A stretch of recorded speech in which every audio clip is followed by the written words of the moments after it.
આજે ઉગ્રોત તીર્થ સોળે કળાએ ખીલી ઉઠ્યું છે કે જાણે ચુવાણ પ્રદેશનું એક આ એક તીર્થ, એક એવું સામ્રાજ્ય માણીભદ્ર દાદાનું અહીં બની રહ્યું છે કે જ્યારે 25 કિલોમીટર 50 કિલોમીટર અંદરની અંદર જ્યારે જહો જલાલી ઉત્પન્ન થવાની હોય, ઇન્ડસ્ટ્રીયલ ઝોન આવી રહ્યું છે, મારુતિ જેવો ઉદ્યોગ આવી રહ્યો છે, અને ભોયણી અને શંખેશ્વર, રાતેજ અને વડોદ આજુબાજુ અનેક તીર્થોનું એક મધ્યસ્થ સ્થળ ઉગ્રોજ તીર્થ આજે સાકાર થઈ રહ્યું છે. જે શંખેશ્વર નીકળ્યા, જે ભોયણી નીકળ્યા, એ અચોક ઉગ્રોજની યાત્રા કર્યા વગર જતું નથી. છેલ્લા 1 વર્ષથી એનો વિકાસ યાત્રા તમે જુઓ તો દર પૂનમે લગભગ 1500, 2000, 3000 માણસોની નીકળી હોય. કોઈ દસમ જુઓ શંખેશ્વરની તો દસમ વાળું લગભગ પબ્લિક આ રૂટ ઉપરથી વિહાર કરતું થઈ ગયું. આ તીર્થના વિકાસ માટે આજુબાજુના દરેક ગામના દરેક કાર્યકરોએ એટલો બધો સહયોગ કર્યો કે આજે આ તીર્થ સોળે કળાએ ખીલી ઉઠ્યું. આસો સુદ ચોથ જીનેશ્વર ભગવાનની એક બોમ્બે પરિવાર દ્વારા અને આજુબાજુના ગામ દ્વારા એવી સુંદર ભક્તિ થાય કે અધિષ્ઠાયક દેવ પણ બે ઘડી જોતા રહી જાય. અને બીજા દિવસે જે હવન થાય કે જે હવનનો માહોલ જોયો હશે એ ક્યારેય આ પાંચમ ચૂક્યું નથી. અહીંના 100 કાર્યકરો એ એવી સખત મહેનત આ વર્ષે કરી છે કે લગભગ અમદાવાદમાંથી 35 લક્ઝરી ગઈ આવતીકાલે આવવાની છે. એક પરિવાર મુંબઈથી આટલી બધી વ્યક્તિને લઈને આવે, એક ભાઈ પુનાથી 50 જણને લઈને આવે, એક ભાઈ સ્પેશિયલ અમેરિકાથી દર પાંચમે આવે. અમદાવાદ તો સારે હિલોડે ચડ્યું છે ઉગ્ર તીર્થના નામથી. લગભગ આ પરિશ્રમ દરમિયાન 30,000 પરિવારોમાં આપણા દાદાનો ફોટો લોકોએ સહર સ્વીકારી અને શ્રદ્ધાપૂર્વક લોકો અહીં પધારી રહ્યા છે. આ તીર્થ વિકાસ માટે દાતાઓ આ તીર્થને સંભાળી શકે, બાકી બીજું તો કાર્યકરો કાર્ય કરી શકે. એ માટે આજે આપણે આ તીર્થને સોળે કળાએ ખીલવવું છે. તીર્થની જે ભૂમિમાં આપણે બેસી રહ્યા છીએ એ સુંદર ભોજનશાળા આકાર લઈ રહી છે. ઉપર એક આંબિલ ભવન બનવાનું છે.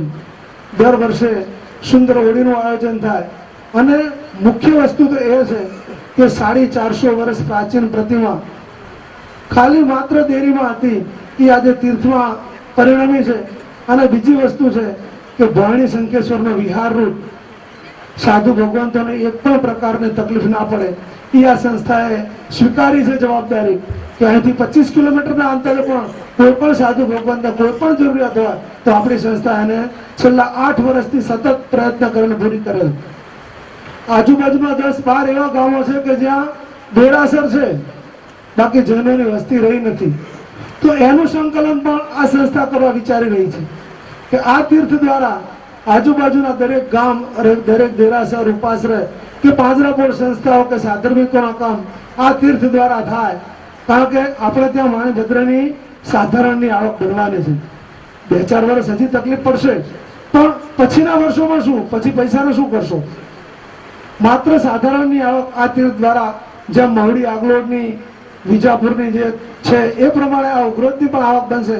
તો આ એરિયા દ્વારા આ તીર્થના આ એરિયાના એક પણ ગામો, પાંજરાપોળો કે સાધર્મિક ભક્તિના કામો આ સંસ્થા દ્વારા થાય એવો એક દ્રઢ સંકલ્પ સાથે આ તીર્થના કાર્યકરો, ટ્રસ્ટીઓ અને આજુબાજુના દરેક મિત્રો, દરેક સંઘો સહયોગ સુંદર કરી રહ્યું છે. તો એવું આ તીર્થ સાધારણનું તીર્થ અને વાસુ પૂજ્ય દાદાની સામે તમે જુઓ તો એવી મનોરમ્ય પ્રતિમા કે જોતા જ મતલબ બધા સ્વપ્ન સાકાર થઈ જાય. અહીં દર વર્ષે એટલા બધા પરિવારો શ્રદ્ધાપૂર્વક આવી રહ્યા છે કે જેમ શંખેશ્વરનો માહોલ જામતો જાય છે એમ આ ઉગ્રોતનો તીર્થનો પણ એવો સુંદર માહોલ જામ્યો છે. તો આ પ્રસંગે પધારેલ સર્વે મહાનુભાવોનું માણભદ્ર તીર્થ વતી હું ખૂબ ખૂબ અનુમોદના કરું છું, ખૂબ ખૂબ આભાર માનું છું. આ તીર્થની શરૂઆત કરતા પહેલા આપણે દીપ પ્રગટાઈશું અને પછી આપણે બહુમાનની વાત આગળ વધારશું. પધારો બાપસાહેબ. કે ખરેખર માં દીવડા પ્રગટે, ખરેખર માં દીવડા પ્રગટે, આજે આનંદ મંગળ વરસે. ખરેખર માં દીવડા પ્રગટે, ખરેખર માં દીવડા પ્રગટે, આજે આનંદ મંગળ વરસે. આજે આનંદ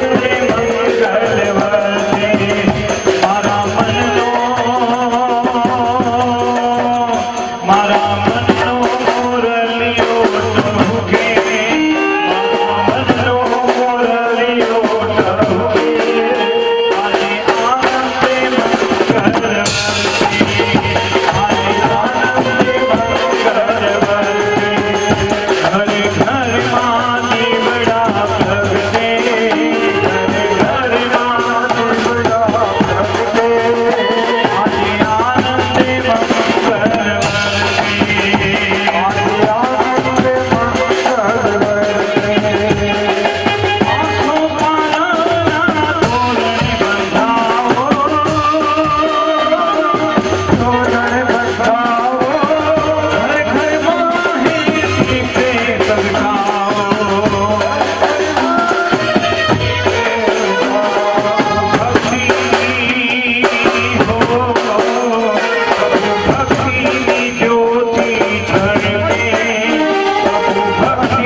भगवान की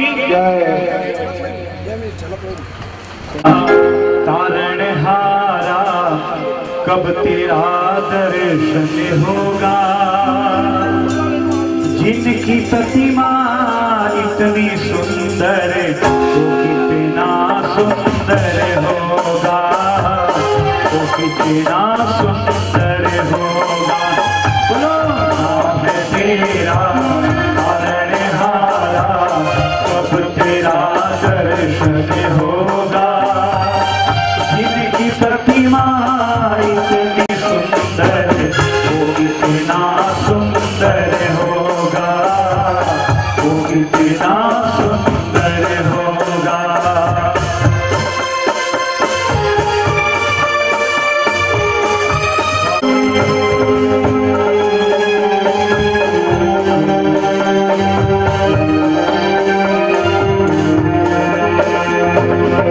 तुमने तारे लाखों प्राणी ये संतों की वाणी है, ये संतों की वाणी है।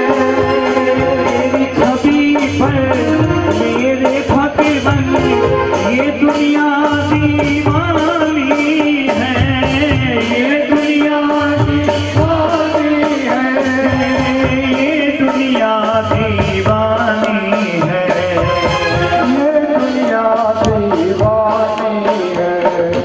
झूम झूम के नाचो गाओ ओहो झूम झूम के नाचो गाओ, मंदिर में मंगल होगा। અહીં અમે અટકી જઈશું અને જેટલા પણ બેઠેલા છે બધાએ ગાવું જ પડશે. જો પચખાંડ લઈને આવ્યા હોય કે ગમે તેટલું ગાશે પણ અમારે નથી ગાવું તો તમે ત્યાં બેસી રહેજો. જો પચખાંડ ન લીધું હોય તો બધા જ સાથે ગાજો, કારણ કે બહુ લોકપ્રિય તમારે એટલું જ ગાવાનું છે કે જિંદગી प्रतिमा इतनी सुंदर तो वो कितना सुंदर होगा. झूम झूम के नाचो गाओ पूरे मंडप में मंगल होगा. बोलो जिंदगी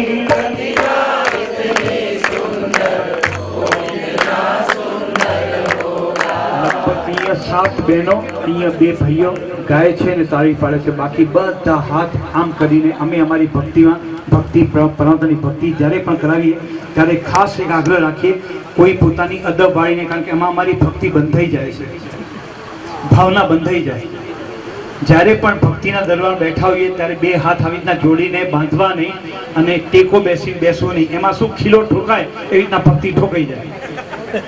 એટલે માટે હાથ ખુલ્લા રાખજો અને એવો ઉપયોગ કરજો પરમાત્મા ભક્તિમાં, તું પ્રભુ મારો ને હું પ્રભુ તારો.